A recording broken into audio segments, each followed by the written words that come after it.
కస్బా వార్తలకు స్వాగతం. నిజామాబాద్లోని తెలంగాణ రక్షణ సేన కార్యాలయంలో నిర్వహించిన విలేకరుల సమావేశంలో పార్టీ నేత నవీన్ రెడ్డి కాంగ్రెస్ ప్రభుత్వంపై తీవ్ర విమర్శలు గుప్పించారు. రాష్ట్రంలో రైతులు ఎదుర్కొంటున్న సమస్యలను పరిష్కరించడంలో ప్రభుత్వం పూర్తిగా విఫలమైందని, రైతులను అనాథలుగా మార్చి ఆత్మహత్యల వైపు నెట్టేస్తోందని ఆరోపించారు. రైతు భరోసా, రుణమాఫీ, విత్తనాల సరఫరా, యూరియా పంపిణీ వంటి కీలక అంశాల్లో ప్రభుత్వం ఘోరంగా విఫలమైందని అన్నారు. అధికారంలోకి వచ్చిన తర్వాత రైతు భరోసా పథకాన్ని సక్రమంగా అమలు చేయకుండా రైతులను మోసం చేస్తుందని విమర్శించారు. యాసంగి సీజన్కు సంబంధించిన పెండింగ్ రైతు భరోసా నిధులను వెంటనే విడుదల చేసి ఖరీఫ్ సీజన్కు పెట్టుబడి సాయం అందించాలని డిమాండ్ చేశారు.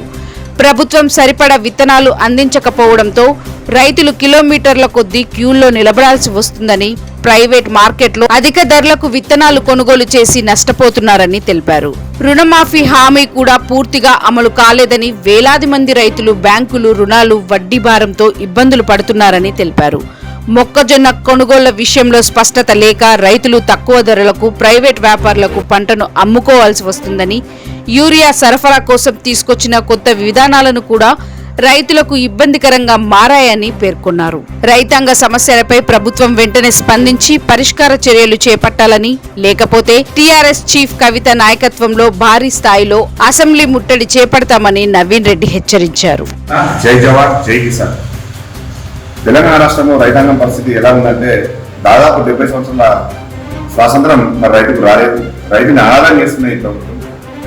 గత ప్రభుత్వాలు ఇచ్చినటువంటి రైతు భరోసాని మరి ఈ ప్రభుత్వం పూర్తిగా ఎత్తివేసే విధంగా చర్యలు తీసుకుంటా ఉన్నది. ఈ ప్రభుత్వం ఏర్పడ్డ తర్వాత, కాంగ్రెస్ ప్రభుత్వం ఏర్పడ్డ తర్వాత దాదాపు 5 రైతు సార్లు రైతు బంధు ఇవ్వాల్సి ఉంటారు రైతాంగానికి. కేవలం ఒకసారి మాత్రమే పూర్తిగా రైతాంగానికి రైతు బంధు ఇచ్చింది. దాదాపు 3-4 సార్లు మీద కొరీలు పెట్టి 4 ఎకరాలు 3 ఎకరాలు చెప్పి సగం మాత్రమే రైతు బంధు ఇచ్చింది. ఈ వేసంగికి కూడా ఇవ్వాల్సిన రైతు బంధులు మరి ఎప్పుడో ఎండాకాలంలో ఇవ్వాల్సిన రైతు బంధు పథకాన్ని ఇప్పటికి కూడా కేవలం ఎకరానికి 2 ఎకరాలకు మాత్రం ఇచ్చింది.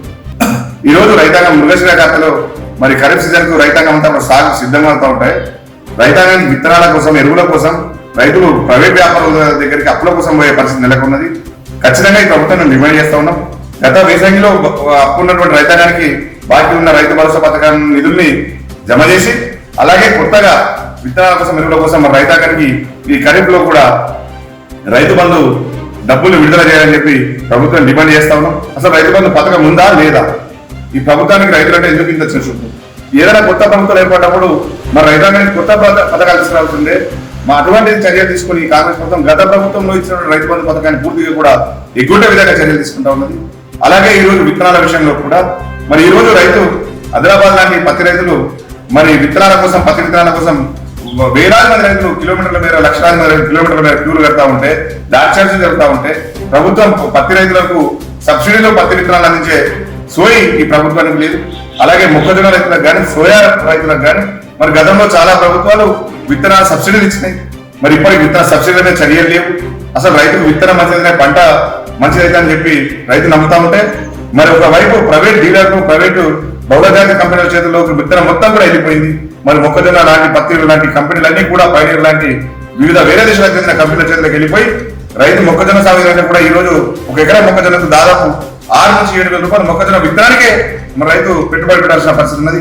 ప్రభుత్వం ఖచ్చితంగా పత్తి నుంచి పడితే మొక్కజొన్న, సోయా రైతులకు ప్రభుత్వ విత్తన సంస్థ ద్వారా రైతాంగానికి విత్తనాలు అందించాల్సిందే. మరి ప్రభుత్వం ఏం చేస్తా ఉన్నది? రైతాంగం అంటే ఎందుకు ఇంత చిన్న చూపని మేము డిమాండ్ చేస్తా ఉన్నాం. అలాగే రుణమాఫీ విషయంలో కూడా మరి ప్రభుత్వం దాదాపు 50% మేర కూడా పల్లెల్లో రైతులకు రుణమాఫీ జరగలేదు.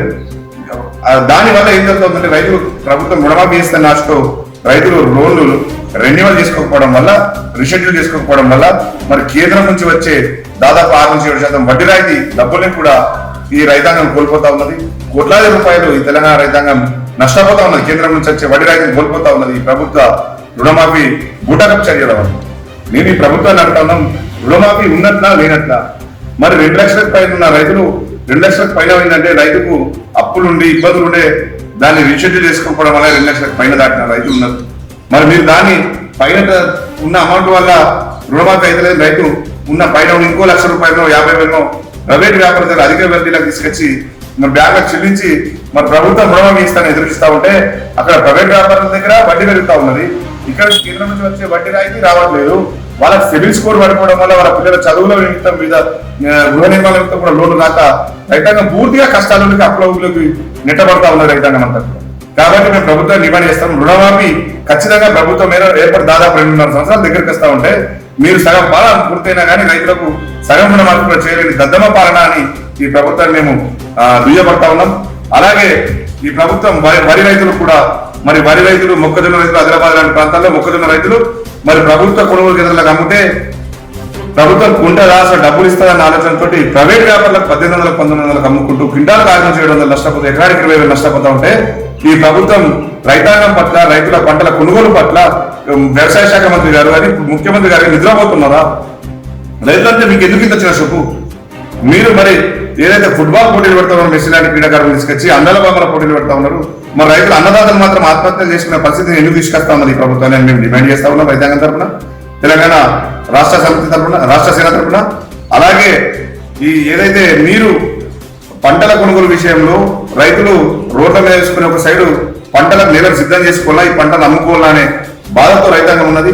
కాబట్టి కొనుగోలు ప్రక్రియ మీద ప్రభుత్వానికి ఎటువంటి చిత్తశుద్ధి లేదని చెప్పి హెచ్చరిస్తూ, అలాగే యూరియా యాప్ విషయంలో కూడా ప్రభుత్వం మరి మేము రైతాంగం అంతా కూడా 2 నెలల తర్వాత పంట సాగుకు పోయే పరిస్థితుల్లో మాకు 2 నెలల తర్వాత యూరియా అవసరం ఉంటే కూడా ఈ రోజు యూరియా యాప్ వల్ల మరి యూరియా దొరకదా అనే ఉద్దేశంతో దాదాపు 30 కిలోమీటర్లు 40 కిలోమీటర్లు ప్రైవేట్ వాహనాలకి అద్దెకు తీసుకుని మరి అక్కడ నుంచి యూరియా తీసుకొచ్చి బిందులో పెట్టుకుంటే రైతులకు ఆర్థికంగా ఇబ్బంది అవుతా ఉన్నది.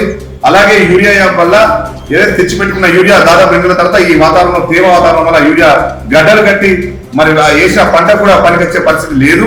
కాబట్టి మేము ప్రభుత్వాన్ని అడుగుతా ఉన్నాం, మీరు క్యూఆర్ కోడ్లు పెట్టి ప్రతి తాండాకు, ప్రతి గిరిజన తాండాకు, ప్రతి 200 మంది పల్లెటూళ్ళకు కూడా బెడ్ షాపులు పెట్టి క్యూఆర్ కోడ్లు పెట్టి మద్యాన్ని అమ్ముతున్న మీరు మరి ఈ రోజు ఏ టెక్నాలజీలో కూడా అన్నదాతకు యూరియా అందించలేని దౌర్భాగ్య పరిస్థితి ఈ ప్రభుత్వానికి ఎందుకని చెప్పి మేము హెచ్చరిస్తా ఉన్నాం. రైతులను అనాథలుగా చేస్తా ఉన్నాం. మీరు రైతు ఆత్మహత్యలకు కారణమైతే ఉన్నది ఈ ప్రభుత్వము. మీరు పారిశ్రామిక విప్లవం తీసుకొస్తా అని చెప్పి 70% ఉన్న రైతాంగానికి ఎటువంటి సబ్సిడీ లేవు. ఈరోజు విత్తన సబ్సిడీ లేదు, రుణమాఫీ లేదు, ఏది పంటల్ని పండించిన పంటలు కేంద్ర మద్దతు ధర కొనే పరిస్థితి లేదు. రైతులు ధాన్యం కుప్పల దగ్గర రోడ్ల మీదే పడుకుంటా ఉన్నాడు రైతులు. మరి ప్రభుత్వం ఈ రైతాంగానికి ఏం సమాధానం చెప్తుంది?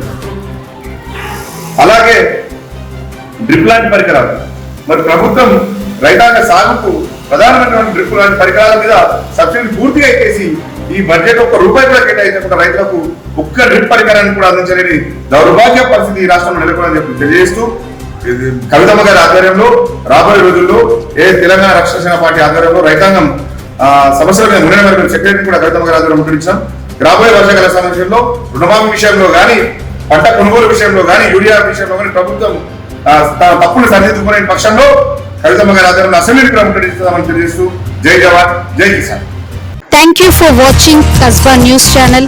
నిరంతర వార్తల కోసం ఛానల్ ని సబ్స్క్రైబ్ చేసుకుని పక్కనే ఉన్న బెల్ ఐకాన్ ని క్లిక్ చేయండి.